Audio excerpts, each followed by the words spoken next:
നമസ്കാരം. 2026 കർക്കിടകക്കൂറുകാർക്ക് അനുഭവപ്പെടാൻ സാധ്യതയുള്ള മെയ് മാസ ഫലത്തെ പറ്റിയാണ് പറയുന്നത്. കർക്കിടകക്കൂറിലെ നക്ഷത്രങ്ങൾ പുണർദം അവസാന പാദം, പൂയം, ആയില്യം എന്നിവയാണ്. ഇവർക്ക് ഈ മാസം വ്യാഴം അത്ര അനുകൂല ഭാവമല്ല എന്ന് ആദ്യമേ തന്നെ പറയട്ടെ. ജൂൺ 2 ശേഷമാണ് വ്യാഴം അനുകൂല ഭാവത്തിലേക്ക് വരുന്നത്. എന്നിരുന്നാലും മെയ് മാസം പൊതുവെ ഇവർക്ക് നല്ലതാണ്. പ്രത്യേകിച്ച് മെയ് മാസം രണ്ടാം പകുതിയോടെ ധനപരമായിട്ട് ഇവർക്ക് വളരെ നല്ല സമയമാണ്. ധനനേട്ടം ഉണ്ടാകുവാനും വിവിധ സ്രോതസ്സുകളിൽ നിന്ന് ധനം വന്നു ചേരുവാനും സാധ്യതയുണ്ട്.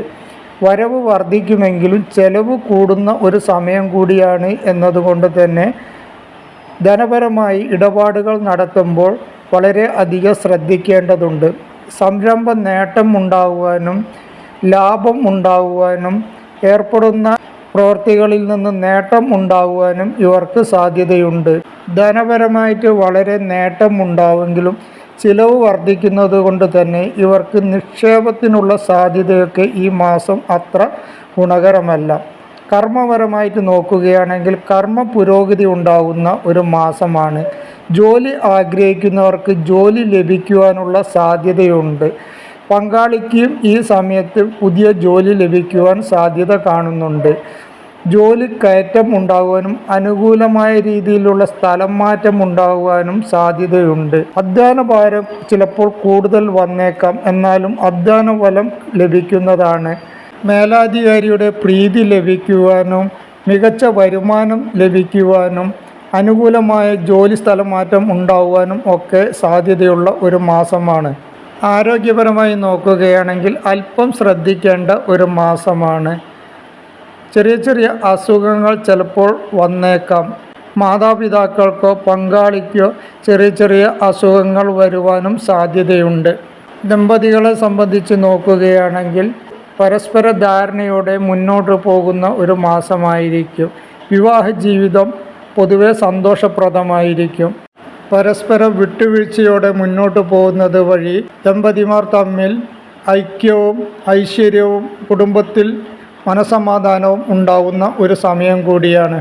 പ്രണയിനികൾ പരസ്പരം വാദപ്രതിവാദങ്ങളും തെറ്റിദ്ധാരണകളും ഒഴിവാക്കേണ്ടതുണ്ട്. എന്നാൽ ഈ സമയത്ത് എന്തെങ്കിലും പ്രശ്നങ്ങൾ ഉണ്ടാവുകയാണെങ്കിൽ അതൊക്കെ പറഞ്ഞു തീർത്ത് മുന്നോട്ട് പോകുവാൻ കഴിയുന്നതാണ്. പുതിയ സുഹൃത്തുക്കൾ വന്നു ചേരുവാനും സുഹൃത്ത് ബന്ധം ദൃഢമാകുവാനും അനുകൂലമായ ഒരു സമയം കൂടിയാണ്. വിദ്യാർത്ഥികൾക്ക് പഠനകാര്യത്തിൽ മികവ് പുലർത്തുവാനാവും.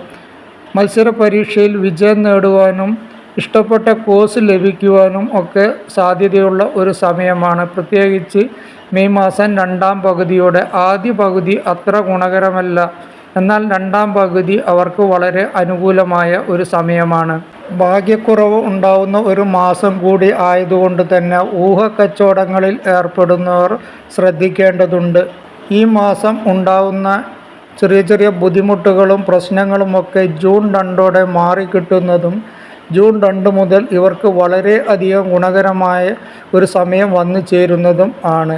ദോഷഫലങ്ങൾ മാറിക്കിട്ടുന്നതിനും ഗുണഫലങ്ങൾ കൂടുതൽ ലഭിക്കുന്നതിനും വേണ്ടി വിഷ്ണു ക്ഷേത്ര ദർശനം നടത്തുകയും വിഷ്ണു സഹസ്രനാമം ജപിക്കുകയും ഹനുമാൻ ചാലിസ ജപിക്കുകയും ശിവക്ഷേത്ര ദർശനം നടത്തുകയും വഴിപാടുകളൊക്കെ ചെയ്യുകയാണെങ്കിൽ ഇവർക്ക് വളരെ അധികം ഗുണപ്രദമായിരിക്കും.